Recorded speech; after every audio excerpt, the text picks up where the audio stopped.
Hello, welcome back to my channel the world of সুমনে। তোমাদের সকলকে জানাই স্বাগত। আর শীতকাল মানেই কিন্তু খাদ্য মেলা, আর খাদ্য মেলার ভিডিও থাকবে না সেটা কি হতে পারে?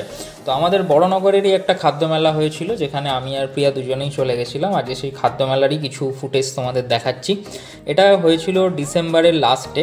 তো সরি যে অনেক দিন পর আসছে, প্রায় 1 মাস পরে। তো আমাদের এটা কালীতলা মাঠে এই মেলাটার আয়োজন হয়। এটা সেকেন্ড ইয়ার ছিল কালীতলা মাঠে এই মেলাটার।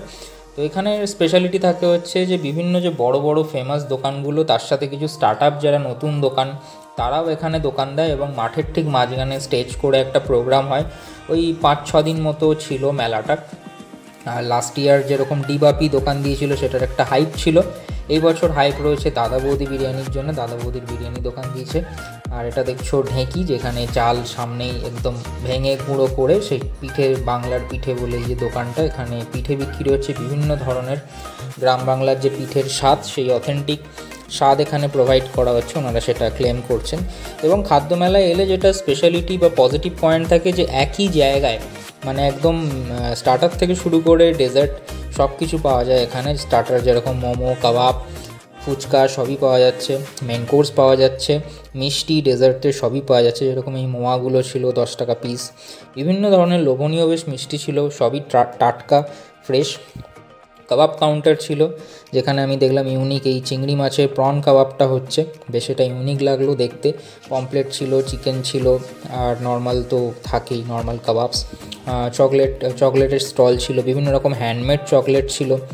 তো কালীতলা মাঠে এই জায়গাটা যেহেতু বড়, সেই জন্য বেশ অনেক রকমের দোকান এখানে মানে প্রত্যেক বছরই আসে। লোকাল কিছু দোকান থাকে, বাইরে থেকে ফেমাস কিছু দোকান আসে। তো এটা আহারে বাহারে ফুড ফেস্টিভ্যালটা অনেক পুরনো ফেস্টিভ্যাল, বিভিন্ন জায়গাতে এদের মেলা হয়। তো আমরা শীতকালে এবছর বিশেষ মানে সব কটা মেলায় যেতে পারিনি। এই মেলাটা যেহেতু বাড়ির কাছে হয়েছিল, সেই জন্য গেছিলাম।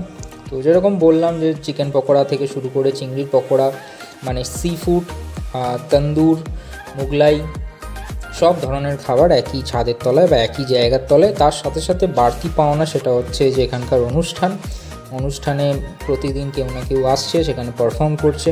তো সেটা একটা বোনাস প্রাপ্তি। মিষ্টি তো হরেক রকমের ছিল, বেক দই থেকে শুরু করে বেক রসগোল্লা, বিভিন্ন ধরনের লোভনীয় সন্দেশ, ব্যাম্বু বিরিয়ানি, মানে যেগুলো আমরা সচরাচর আমাদের আশেপাশে দেখতে পাই না, সেগুলো কিন্তু তোমরা যে কোনো ফুড ফেস্টিভ্যালে গেলেই পাবে। আর এই হচ্ছে সেই ফেমাস দাদা বৌদির বিরিয়ানির দোকান, যেখানে কিন্তু লাইন রয়েছে, বেশ ভালো লাইন রয়েছে দাদা বৌদির বিরিয়ানির দোকানে। আমার খুব ইচ্ছা ছিল, কিন্তু দাদা বৌদির বিরিয়ানি ওরা সামনেও ওখানে সার্ভ করে দিচ্ছে প্লেটে, যারা ওখানে খাচ্ছে সামনেও খাওয়া দাওয়া করতে পারে।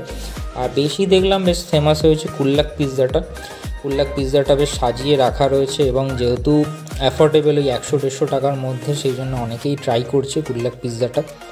এই সেই স্টেজটা যেখানে প্রত্যেক দিনই কেউ না কেউ আসে, প্রোগ্রাম হয় এখানে এই বাহারে খাদ্য মেলা। তো যারা পরের বছর আসবার প্ল্যান করছো, অবশ্যই প্রথম দিকে এসো। এদিকটা হচ্ছে তাঁতিপাড়ার দিক, আর এদিকটা হচ্ছে বনগুলির দিক। ভিডিওটা ভালো লাগলে সকলকে শেয়ার করো। Thanks for watching.